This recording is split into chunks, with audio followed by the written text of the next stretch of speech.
Vous avez sûrement déjà entendu des déclarations comme « je change de nom », quand Dieu veut changer ton histoire, il change ton nom. Vous avez déjà entendu ça?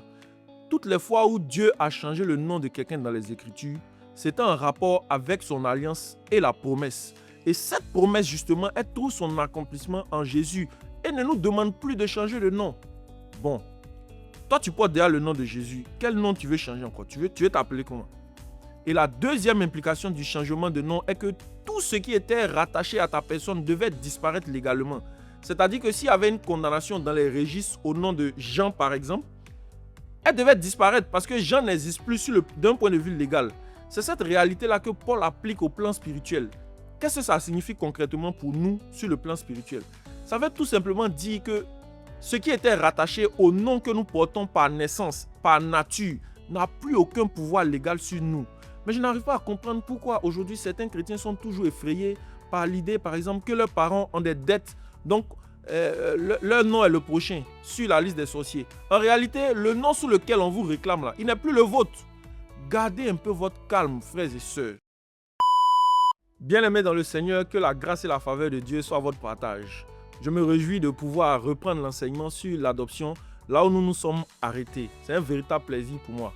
Dans le précédent numéro, nous avons introduit cette notion et nous avons essayé de brièvement donner les contextes de nos textes de base.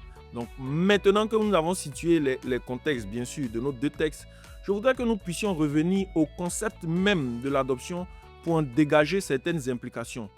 Essayons d'illustrer par des images très simples. Imaginez-vous un enfant de la rue, un enfant qui a grandi dehors, qui est sans repère, il est sans stabilité, il est habitué à survivre lui seul. Et puis un jour, il y a un roi qui décide de le recueillir. Il le fait rentrer dans son palais, il lui donne une chambre, il lui donne de nouveaux vêtements, de la nourriture, et il le fait manger à table, tout ça.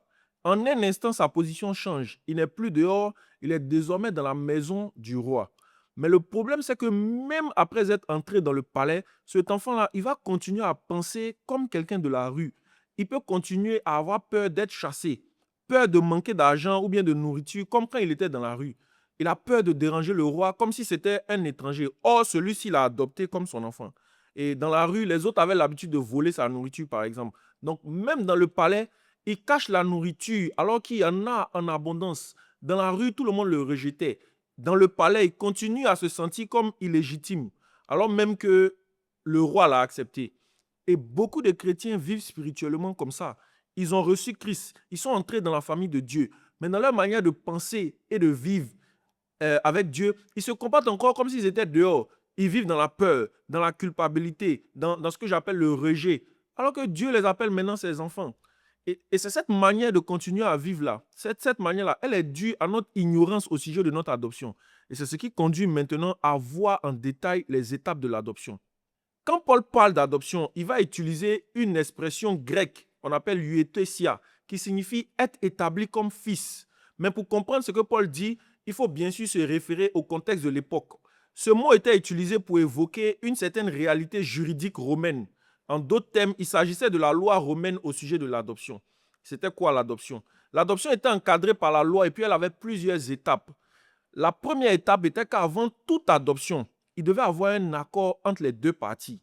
Donc, celle qui donne l'enfant en adoption et celui qui reçoit. Et c'est le père adoptif là, c'est lui qui prenait toutes les initiatives, c'est lui qui accomplissait toutes les démarches. L'enfant qui était sur le point d'être adopté, il n'avait aucun rôle à jouer dans le processus. Frères et sœurs, il y a plusieurs qui rejettent l'idée d'adoption sans le savoir parce qu'ils veulent forcer la main de Dieu eux-mêmes. Ils veulent refuser ce que Dieu offre gratuitement. Pourquoi il est difficile pour nous de rentrer dans le repos, de laisser Dieu agir?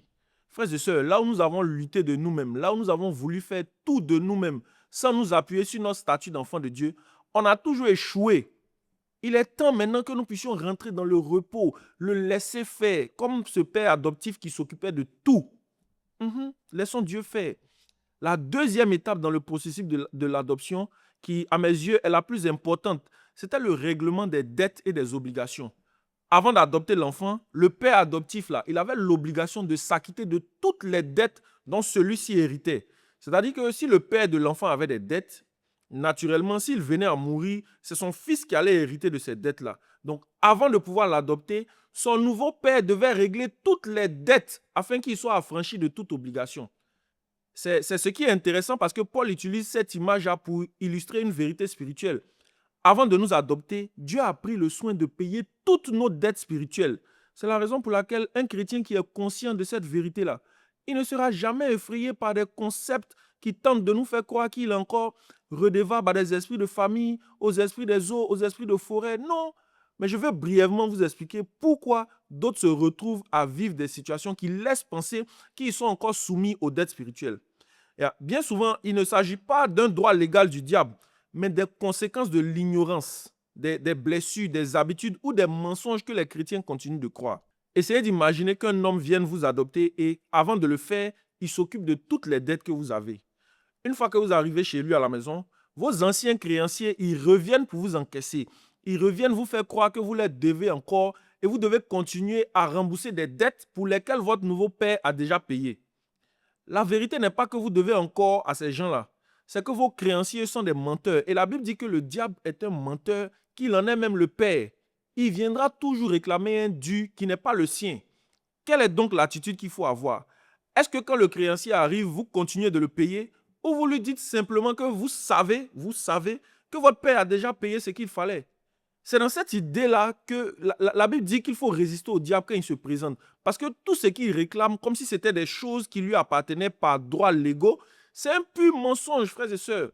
Et cette compréhension de l'adoption nous pousse à reconsidérer certaines approches du combat spirituel, par exemple, qui donnent l'impression que l'enfant de Dieu demeure légalement lié à son passé, malgré l'œuvre complète de Christ, et à cause des dettes spirituelles de ses parents ou je ne sais pas quoi, de ses ancêtres. Notre Dieu a déjà payé toutes les dettes spirituelles. Et c'est ce que Paul explique. Il faut le comprendre. La troisième étape de l'adoption, elle est tout aussi importante que la deuxième. Dans cette loi-là, la loi demandait une rupture officielle juridique avec l'ancienne famille. Qu'est-ce que ça voulait dire? Ça voulait dire que toutes les anciennes obligations de son appartenance à l'ancienne famille, là, elles étaient annulées.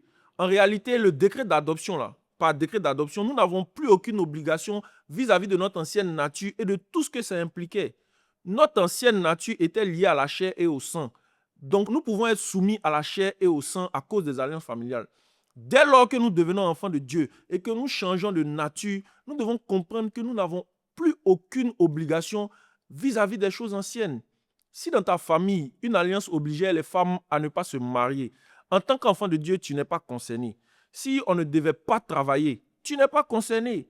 Ce sont des obligations familiales spirituelles que Paul expose à travers une loi qui était connue. Donc quand le diable viendra imposer une obligation, il faut lui rappeler que tu es affranchi de toutes les obligations liées à la chair et au sang.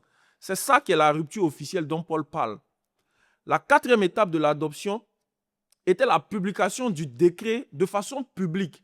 L'adoption là ne se faisait pas dans le secret. Le décret était rendu public pour que tout le monde sache que celui ou celle qui se faisait adopter n'avait plus aucun lien avec son ancienne maison ou, si vous voulez, son ancienne famille. C'est publiquement que nous sommes proclamés enfants de Dieu. Nous sommes membres de sa famille. Nous sommes nés de son esprit, rachetés de toute forme de malédiction et de condamnation. Et c'est pour ça que notre Père a livré en spectacle public le diable et les démons. En Christ, aucun autel, aucune ancienne alliance et aucune condamnation ne possède encore d'autorité légitime sur l'enfant de Dieu. J'insiste sur le mot légitime pour que vous compreniez qu'il peut y avoir des combats, des oppressions, mais qui ne sont pas légitimes. Ce ne sont pas légitimes ni par droit de sang, ni par droit de la chair. Parce que notre nouveau lien qui est celui de l'esprit ne dépend plus de la chair ni du sang, mais il dépend de Dieu qui a mis en nous l'esprit de triomphe, l'esprit de victoire. Et sur cette base-là, nous pouvons exercer notre autorité. C'est comme ça qu'un chrétien qui a compris l'adoption doit vivre, pas comme un esclave qui a toujours peur. La cinquième et dernière étape dans l'adoption, c'était le changement de nom. Donc celui qui était adopté, il portait désormais le nom de sa nouvelle famille. Son ancien nom disparaissait de tous les registres légaux. En fait, d'un point de vue spirituel, cette étape-là, elle est tout à fait cohérente avec l'enseignement de Paul qui dit que nous sommes unis à Christ. Et donc, par extrapolation, nous pouvons déduire qu'en réalité, dès que nous sommes adoptés par Dieu, nous portons le nom et puis l'empreinte de Christ. C'est pour cette raison que moi, j'ai un problème avec certains concepts dans le combat spirituel comme le changement de nom. Vous avez sûrement déjà entendu des déclarations comme « je change de nom », quand Dieu veut changer ton histoire, il change ton nom. Vous avez déjà entendu ça. Toutes les fois où Dieu a changé le nom de quelqu'un dans les Écritures, c'était en rapport avec son alliance et la promesse. Et cette promesse, justement, elle trouve son accomplissement en Jésus et ne nous demande plus de changer de nom. Bon, toi, tu portes déjà le nom de Jésus. Quel nom tu veux changer encore? Tu veux t'appeler comment? Et la deuxième implication du changement de nom est que tout ce qui était rattaché à ta personne devait disparaître légalement. C'est-à-dire que s'il y avait une condamnation dans les registres au nom de Jean, par exemple, elle devait disparaître parce que Jean n'existe plus d'un point de vue légal. C'est cette réalité-là que Paul applique au plan spirituel. Qu'est-ce que ça signifie concrètement pour nous sur le plan spirituel? Ça veut tout simplement dire que ce qui était rattaché au nom que nous portons par naissance, par nature, n'a plus aucun pouvoir légal sur nous. Mais je n'arrive pas à comprendre pourquoi aujourd'hui certains chrétiens sont toujours effrayés par l'idée, par exemple, que leurs parents ont des dettes. Donc, leur nom est le prochain sur la liste des sorciers. En réalité, le nom sous lequel on vous réclame là, il n'est plus le vôtre. Gardez un peu votre calme, frères et sœurs. S'il vous plaît, gardez votre calme. Nous venons donc de dégager quelques implications théologiques et historiques du principe même de l'adoption. Ce qu'il faut retenir, c'est qu'il existe 4 effets immédiats et irrévocables de l'adoption. Premier, les dettes sont effacées. Et je veux prier pour quelqu'un qui pense encore qu'il est soumis à une quelconque dette spirituelle. Que Dieu restaure et renouvelle ton intelligence. Que ce mensonge et cette ruse du diable soient bannis de ton cœur et de toutes tes pensées au nom de Jésus-Christ. Deuxième chose, c'est que les obligations sont annulées. Je prie contre tout ce qui t'a asservi, tout ce qui t'a maintenu dans un mensonge comme quoi tu as encore des obligations de célibat, obligations de chômage, obligations de mort prématurée dans ta famille et j'en passe. Que toutes ces choses quittent ton esprit. L'héritage légal, je prie que maintenant, l'héritage que Dieu nous donne, vous puissiez le voir se manifester dans tous les domaines. Le changement de nom. Désormais, tu portes l'empreinte de Christ. Tout ce qui est rattaché à ton ancien nom n'a plus de droit légal. Tu as une nouvelle identité et d'un point de vue légal, il est impossible qu'on puisse toucher à cette nouvelle identité-là ou bien lui réclamer quoi que ce soit.